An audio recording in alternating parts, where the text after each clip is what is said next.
مجھے بڑی خوشی ہو رہی ہے تعارف کراتے ہوئے ہمارے ساتھ بہت ہی خوبصورت اور نادر و نایاب پینل یہاں پہ شریک ہے. سب سے پہلے میں خوش آمدید کہنا چاہتا ہوں. آج پہلی مرتبہ الف لام میم کا حصہ بنے. جماعت اسلامی کراچی کے امیر بھی ہیں اور بہت ہی معروف شخصیت ہیں, بہت ہی گہرا تجربہ رکھتے ہیں, خاص طور سے تجزیہ بھی بہت گہرا کرتے ہیں. حافظ نعیم الرحمان صاحب, السلام علیکم. وعلیکم السلام. خوش آمدید. میں سب سے پہلے یہ سوال حافظ نعیم الرحمان صاحب سے پوچھنا چاہتا ہوں, اسلام میں سیاست کا کوئی کام ہے یا بہت ہی معیوب چیز ہے, یہ تو مولویوں کو دور رہنا چاہیے سیاست سے, کیا کہیں گے؟ اصل بات یہ ہے کہ اسلام ایک نظام حیات ہے. جی, ایک نظریہ حیات بھی ہے اور نظام حیات بھی ہے. اس کا مطلب یہ ہے کہ اسلام کے دائرے سے نہ سیاست باہر ہے, نہ حکومت, نہ ریاست, نہ اخلاق, نہ فرد, نہ معاشرہ, نہ خاندان, نہ معیشت, نہ تجارت, نہ تعلیم. چونکہ اس کی جو بنیاد ہے اسلامی نظام سیاست کی وہ توحید پر ہے. توحید کا مطلب یہ ہے کہ اس کائنات کا خالق اور مالک اللہ رب العالمین, بے شک, اور کائنات میں اسی کی مرضی چلے گی. اس نے اپنا نائب کے طور پر انسان کو بھیجا ہے. بے شک, کہ اس نے کہا کہ ہم نے جب فرشتوں سے کہا کہ ہم تمہیں زمین پر اپنا تمہارے لیے نائب بنانا چاہتے ہیں, وَإِذْ قَالَ رَبُّكَ لِلْمَلَائِكَةِ إِنِّي جَاعِلٌ فِي الْأَرْضِ خلیفہ. تو نائب کا کام کیا ہوتا ہے؟ نیابت کرنا, اپنی مرضی چلانا نہیں ہوتا. خوبصورت. ذمہ داری انسانوں نے اٹھانی ہے, زندگی کے نظام کو چلانا ہے, مرضی خدا کی ہونی ہے. صحیح. تو یہ اس کی بنیاد ہے کہ توحید کے اوپر ہمارا ہے. توحید کے بعد دوسری چیز ہے رسالت. دنیا میں جتنے رسول آئے وہ اللہ کا پیغام لے کر آئے, اللہ کی مرضی کو سمجھانے کے لیے آئے تاکہ دنیا اور آخرت انسانوں کی بہتر ہو سکے. تو رسالت جو ہے اللہ تعالیٰ تک پہنچانے کا گیٹ وے ہے. صحیح. انہوں نے ہمیں بتایا کہ کس طرح سے ہمیں جو ہے اپنی قانون سازی کن اصولوں پہ کرنی چاہیے اور کس طرح سے اپنا نظام ترتیب دینا چاہیے اور کس طرح اللہ تعالیٰ سے قریب ہونا چاہیے. تیسری چیز جو ہے وہ جو اس کا پلر کہنا چاہیے وہ ہے خلافت. خلافت کا مطلب یہ نہیں ہے کہ آپ یہ سمجھیں کہ کسی خاص قسم کے آپ جو ہے وہ وے آف حکومت کو آپ خلافت کہہ رہے ہیں. خلافت کا مطلب وہی ہے نیابت. اچھا, ٹھیک ہے. اور وہ ہے کہ انسانوں کو اللہ تعالیٰ نے یہ طاقت اور قوت دی ہے کہ وہ اپنے تمدن اور اپنے حالات کے مطابق اللہ کی مرضی کے مطابق زندگی کو گزار سکیں. صحیح. کچھ چیزیں اصول بتا دیے گئے ہیں, ان اصولوں پر طرز حکمرانی ہوگا. اس خلافت کے نظام میں جو سب سے پہلی شرط ہے وہ لوگوں کی شرکت ہے. لوگوں کی شرکت ہے. عوام کی تائید کے بغیر زبردستی کوئی مسلمانوں کے یا انسانوں کے اوپر حاکم نہیں بن سکتا. اجتماع ہونا چاہیے, اجتماعی ہونی چاہیے رائے. اس کا کوئی بھی نظام اپنے تمدن کے اعتبار سے طے کیا جا سکتا ہے. دوسری چیز اس کے اوپر ہوتی ہے کہ عدل اور انصاف کی بنیاد پر یہ نظام چلے گا. کیا عدل ہوگا, انصاف ہوگا یہاں پر. تیسری چیز یہ ہوتی ہے کہ دنیا کی جتنی بھی چیزیں ہیں وہ ساری کی ساری عام لوگوں کے لیے بالکل عام ہے, ہر ایک کو اس میں دسترس حاصل ہے. جو کامن چیزیں ہیں, جو خزانے ہیں زمین کے, سب کے لیے دستیاب ہونے چاہیے.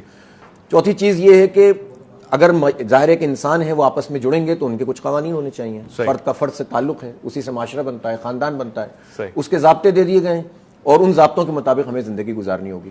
پھر ہماری معیشت کیسے چلے گی, پھر ہماری تجارت کیسی چلے گی, اس کے بھی اصول بتا دیے. سود نہیں ہوگا, حرام نہیں ہوگا, کسی کا حق نہیں مارا جائے گا, کسی زمین پہ قبضہ نہیں کیا جائے گا, اور اپنے سب کے لیے لیول پلینگ فیلڈ ہوگی کہ ہر کوئی جتنی محنت کوشش جدوجہد کرے اس کے لیے راستے. یہ اسلامی نظام حکومت کی جو ہے وہ بنیادوں کے اندر ایک بات شامل ہو گئی.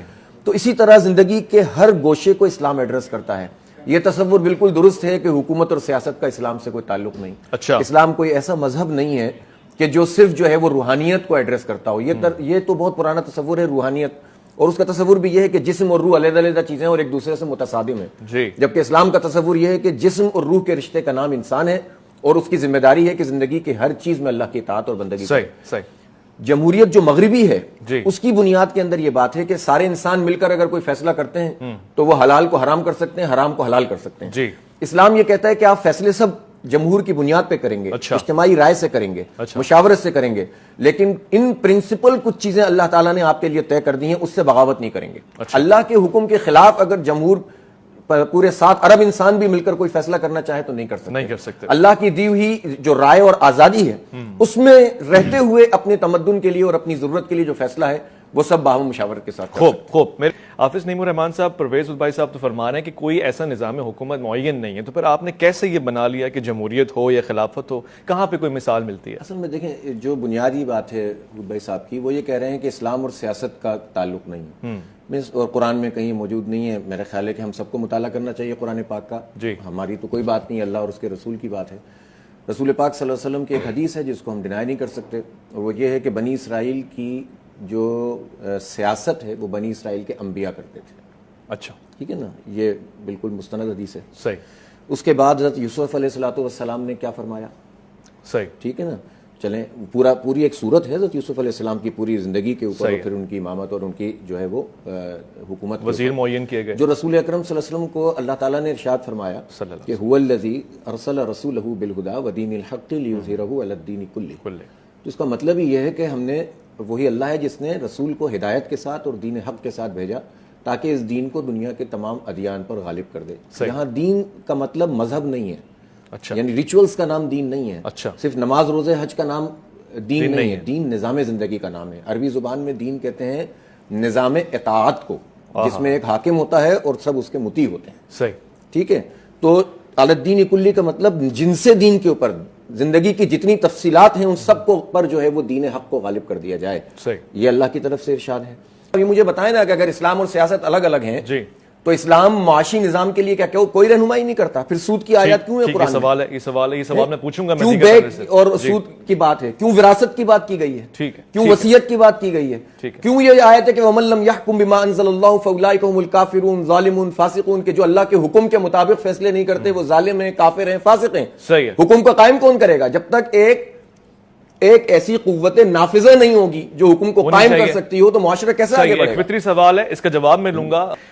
حافظ نعیم الرحمان صاحب، اب دیکھیں میں طالب علم ہوں ہسٹری کا، سیاست کا، اسلام کا، اور ایک کامن آدمی ہوں. مجھے نہیں سمجھ میں آ رہا اسلام واقعی کوئی نظام حکومت نہیں دے رہا، اور اگر دے رہا ہے تو خلافت دے رہا ہے، خلافت دے رہا ہے تو پھر جمہوریت کس بلا کا نام ہے؟ دو حصے کر لیں. ایک حصہ تو وہ ہے جو ان پرنسپل ہمارے خود بھائی صاحب کہہ رہے ہیں کہ اسلام اور سیاست کا کوئی تعلق نہیں ہے نا. یہ پہلے تو اس کو ایڈریس پراپرلی ہونا چاہیے. اسلام اگر اور سیاست کا کوئی تعلق نہیں ہوتا یا حکومت اور اسلام کا کوئی تعلق نہیں ہوتا تو آپ بتائیں کہ مدینہ منورہ میں رسول پاک صلی اللہ علیہ وسلم کی ایک رسول کی جو حیثیت تھی وہ زمین کے اوپر کس پوزیشن میں فیصلے کر رہے تھے؟ حاکم کے طور پر نہیں کر رہے تھے. ورنہ تو یہ ہونا چاہیے تھا نا کہ عبداللہ بن ابی کو قبول کر لیتے حاکم کے طور پر، نعوذ باللہ، اور آپ جو ہیں وہ عبادات سکھاتے، نماز سکھاتے، روزہ سکھاتے. آپ نے عبداللہ بن ابی کی لڑائی کیا تھی؟ ہے نا، اس کی تو لڑائی یہ تھی کہ اس کی حاکمیت کے اوپر زد پڑی تھی. تو آپ صلی اللہ علیہ وسلم بحیثیت مجموعی سب کے حاکم قرار پائے، بلکہ جو غیر مسلم لوگ تھے انہوں نے بھی کہا کہ ان کی بھی ایک ضرورت تھی، چونکہ جو کچھ یہود ان کے ساتھ کر رہے تھے تو ان کی ضرورت تھی کہ ایک عدل اور انصاف کا نظام موجود ہو جس میں رسول پاک صلی اللہ علیہ وسلم پورے اترتے تھے. تو انہوں نے ان کو اپنا حاکم تسلیم کیا. اور وہی بات کہ جو بین الاقوامی خطوط آپ نے تبلیغ کے لیے لکھے یا قبائل سے جو پیچ اپ کیا وہ بحیثیت حاکم کے کیا تھا یا وہ بحیثیت جو ہے وہ ایک روحانی پیشوا کے کیا تھا؟ حاکم کے طور پر کیا تھا. قرآن پاک میں جو معیشت کی تفصیلات ہیں وہ نافذ کیسے ہوں گی؟ حکومت کے ذریعے سے ہوں گی. صحیح ہے. طاقت کا سچ ہے نہیں، یہ بنیادی بات ہے نا. جب آپ سیاست کو الگ کر دیتے ہیں اسلام سے تو پھر یہ سوال پیدا ہوتا ہے. تو حکومت اور سیاست اسلام کا حصہ ہے اور اس لیے بہت ضروری ہے الاہم فالاہم کہ سب سے زیادہ چونکہ قوت کا سرچشمہ حکومت ہوتی ہے، اسی کے ذریعے سے پورا معاشرہ پیچھے چلتا ہے، تو اس کے اندر تو سب سے زیادہ اسلام ہونا چاہیے. نمبر ٹھیک. اب اس کے بعد میں نے آپ کو شروع میں کہا تھا کہ اصول بتا دیے گئے. اصول بتانے کے بعد بہت کچھ عوام کی رائے کے اوپر چھوڑ دیا گیا. رسول اکرم صلی اللہ علیہ وسلم نے جن اصحاب کو ہمارے لیے چھوڑا، جس میں حضرت ابوبکر صدیق رضی اللہ تعالیٰ عنہ، حضرت عمر فاروق رضی اللہ تعالیٰ عنہ، حضرت جو ہے وہ عثمان غنی رضی اللہ تعالیٰ عنہ، حضرت علی رضی اللہ تعالیٰ عنہ، اور سب کا اپنا اپنا درجہ، اپنا اپنا مقام.